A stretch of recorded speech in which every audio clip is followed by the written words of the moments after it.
What is up, ladies and gentlemen? My name is Blackblade and welcome back to my channel. Now, before I begin, I would like to apologize to you guys. I know it's been a long time since I've uploaded something to this channel, and the reason that I've been able to play games is of course because of work. So I have a lot of projects, and when that happens, I have very little time for gaming. And when it comes to playing ARPGs like Diablo 3 or Path of Exile, you need to invest a lot of time in order to just make a video about a build or something, or or just I don't know, probably just pure luck, because it's really hard to get the proper gears and the proper items in order to have a viable build. Alright, so this build will revolve around a pet build for the Barbarian, mainly using the Call of the Ancients, and of course using the Asheara set for your followers. Alright, so let's get into the gearing proper. Alright, so the first thing that you will need is you need to have at least 3 pieces of Immortal Kings. Now it will be entirely up to you on how you're going to set it up, but for me, I used the IK helm, I used the IK gloves over here, and of course I used the IK belt. Now I'm only using 3 simply because we already have the Ring of Royal Grandeur, which reduces the items required for the set pieces to work by 1 to a minimum of 2. So we only need 3 in order to get the 4-piece set bonus, which is the Call of the Ancients last until they die. That's going to be really important for the build, because one of the factors that will affect the build is of course your pets, which is the of course Call of the Ancients. Now I did say that we will be using also the Asheara set, simply because when we get the 4-piece set bonus, attacks cause your followers to occasionally come to your aid. So that will mean that aside from your 3 3 Call of the Ancients pets, you also get the 3 followers plus you, so that will be a 7-man army, plus the sword that you could give to the Enchantress, which is the Maximus, which has the chance to summon a demonic slave, which is actually quite often. It actually procs a lot. So that's 3 and then 3, so that's 7, 8. So you'll have like a total of 8-man army.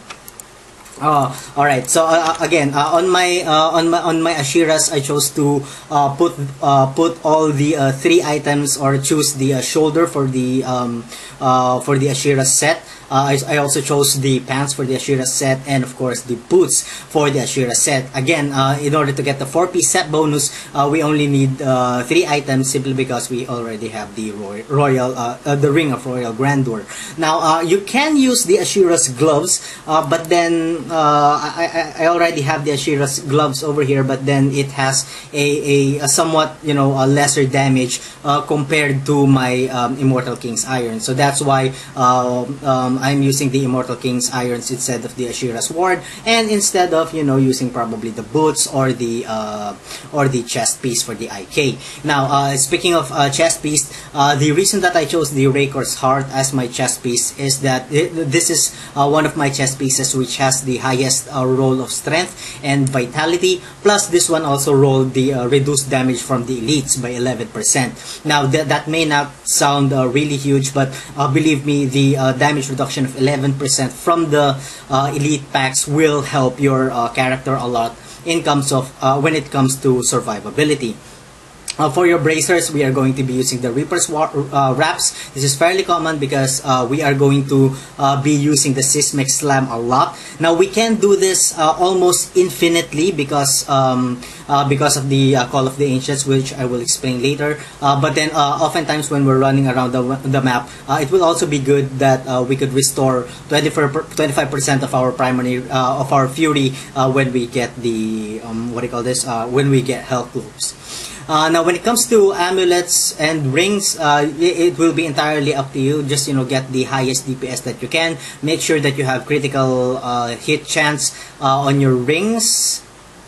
and of course on your bracers, on your helm, and of course on your gloves, just to get a really high DPS mark. Actually, that's on 1M. If I pop in the battle rage, that pops up to 1,061,000. Now, as far as legendary gems goes, we will be using the Bane of the Powerful, which we would gain a 20% increased damage for 55 seconds after killing an elite pack. Now this is going to be a really powerful legendary skill gem, simply because that the additional 20% bonus will be a huge factor into raising our DPS and overall raising the DPS of the Call of the Ancients. Now, the next legendary gem that we will be using is the Taiguk. As you can see, we would gain a 0.5% increased damage for 3 seconds after spending a primary source. Since almost all of the time we will be using the Seismic Slam while our minions are attacking, that will scale up really high. So as you can see, I've only gotten this one to rank 17, but I'm going to work towards getting this probably at rank 25, so that we also gain the secondary bonus, which is the 0.5% increased armor for every stack. I'm not exactly sure how many times this will stack up when it gets to rank 25, but I'm assuming that it's going to be really huge. So we're just going to I don't know, do an update on that when I get the time. And of course, for the last legendary skill gem that we will use, we are going to not skill gem. Oh my god, this is not PoE. For the last legendary gem that we will use, we are going to use the Enforcer, because this increases the damage of our pets, which is Call of the Ancients, by 15%. It doesn't have any rank yet because I've only ever started to build this one, but that 15% will be a huge, additional damage for our pets. Alright, so of course our main weapon, I forgot the main weapon. The main weapon that we are going to use is the Fury of the Vanished Peak. Simply because, as you can see in the orange text, this reduces the fury cost of Seismic Slam by 48%. So, in total, I have 110 fury. We can do 1, 2, 3, 4, 5, 6, 7, 8, 9. Alright. Around 9 Seismic Slams before we can, before we already ran out of, before we already ran out of fury. But then, we will be able to keep that up as long as the Call of the Ancients are, are attacking, which we will go on a little bit later. Now, this will also really be good simply because we have a modifier there which increases the damage against elites by 10%. So that's going to be a huge benefactor to the overall DPS that our Seismic Slam will do.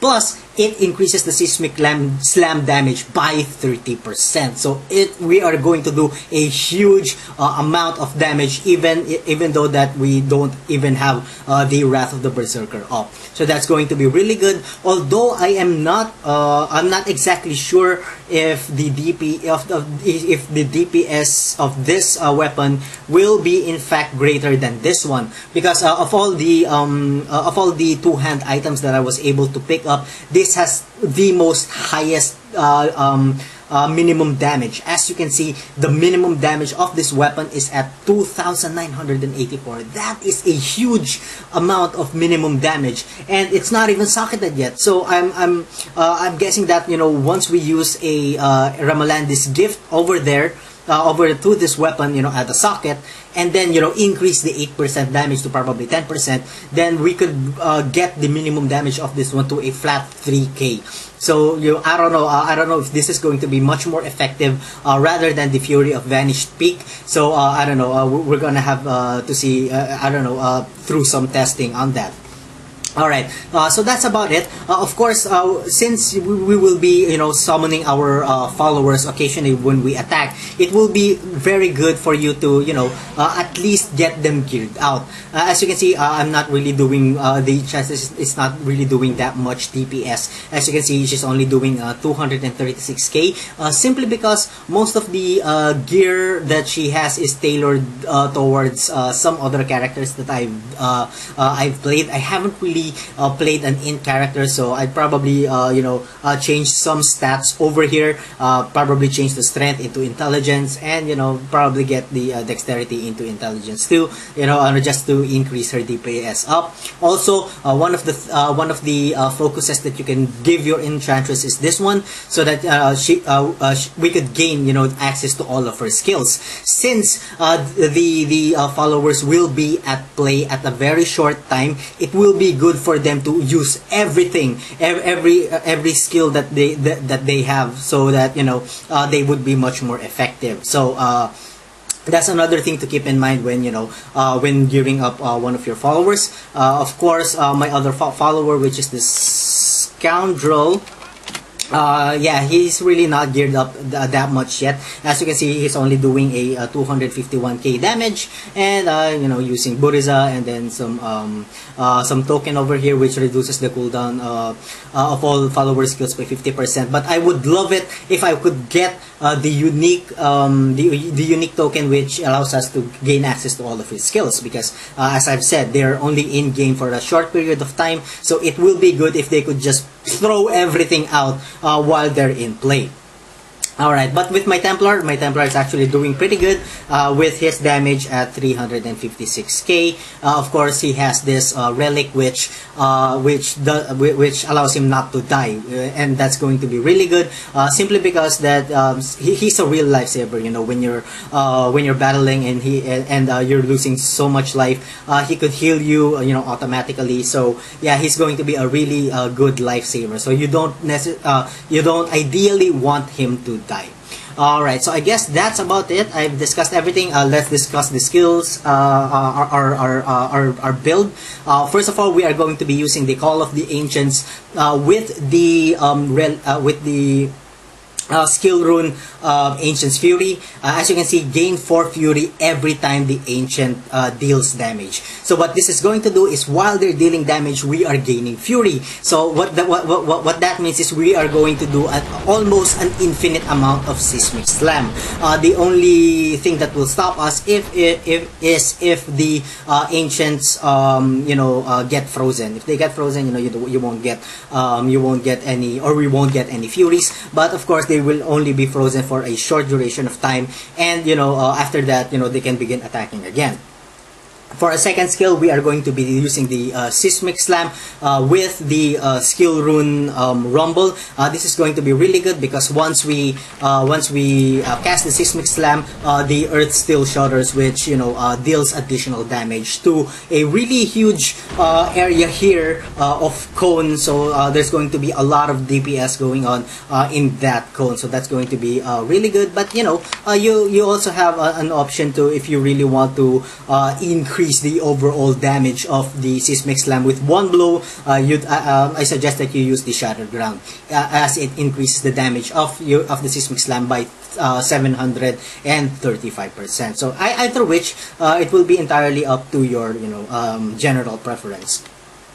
Of course, for our next skill, we are going to be using Sprint with the Marathon. This is because to increase our movement speed for 40% for 4 seconds. I believe every character or every hero needs a movement speed. So this is my movement speed in order for us to traverse rifts or areas really fast. Like after killing an elite pack, the next thing that you really wanna do is to move fast towards the next next area. Alright, for the next skill, we are going to be using the Battle Rage for the 10% critical. What I mean is to increase our with the skill rune Battle Rage. This is to increase our damage bonus by 15%. Our what do you call this, shit DPS by 15%. And of course, we get a critical hit chance by, it increases our critical hit chance by 3%. That's going to be a really huge DPS boost. The next will be Warcry, of course. Our Warcry with the with excuse me, with the skill rune impunity, so that we could increase all of our resistances by 20%, and of course our armor by 20% for 60 seconds. Alright, so of course for our last skill we will be using the Wrath of the Berserker with the skill rune Insanity, so that we could, you know, gain as much damage as we can. Yeah, so 50% increased damage will be a huge benefactor to our the overall damage of our Seismic Slam. Alright, so I guess that's about it. Let's get into some juicy gameplay. Again, I do apologize, guys, if I haven't really uploaded anything. You have to understand, because of work. If I have a lot of work, if I have a lot of projects, you know, I can't really I can't really play games and make videos. Hold on, when it comes to our Paragon, I put everything on Vitality and Movement Speed. For our core, for our offense, I put everything on critical hit chance and critical hit damage. For our defense, I put everything on Resist All, and then next would be the Life Regeneration. For our utility, I put everything on Resource Cost Reduction and Area Damage. Okay, so let's get into some gameplay.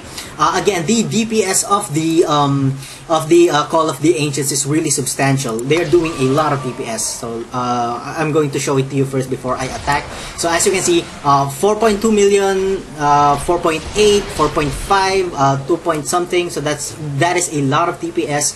And what's going to be really good is that as you can see, you know, I haven't really upgraded the pet skill gem yet. But I imagine that if I do, you know, the overall DPS of the what do you call this, of the Call of the Ancients will also increase. Alright, so hold on. Alright, so we've got all of our guys in here. The what do you call this? The Scoundrel and the what do you call this? The Enchantress. As you can see, we have our Demon right there. It's actually a pretty fun build. And by the way, we are doing Torment level 4. So this is our really you know, high Torment build. I can do Torment level 5. It's just that I am not efficient at it just yet. Hold on. Alright, so let's get in. Let's get the Fleeting Shrine. And you know, we could get some more elite packs over there. As you can see, we are doing pretty well. Our kill rate is quite fast, considering that this is already T4. As you can see, you know, elite packs already dead. The only elite pack that we're kind of having trouble a little bit with is the elite packs which have extra life. You know, those elite packs are really hard to kill, and actually they're really irritating. Alright, so as you can see, they are doing 3.5, 3.2, 7 point something damage. But once we pop in the Wrath of the Berserker and then resummon them, their damage is actually going to stack. So as you can see, their damage is now at 9 million, 10 million. As you can see there, 9 million again, 9.9 million. So they're at a minimum of 9 million and 10 million DPS. That is a huge DPS. So that's one of the kind of tricks that you can do, is that when you get into an elite pack, before you engage them, you'd want to engage the Wrath of the Berserker first, and then resummon the what do you call this?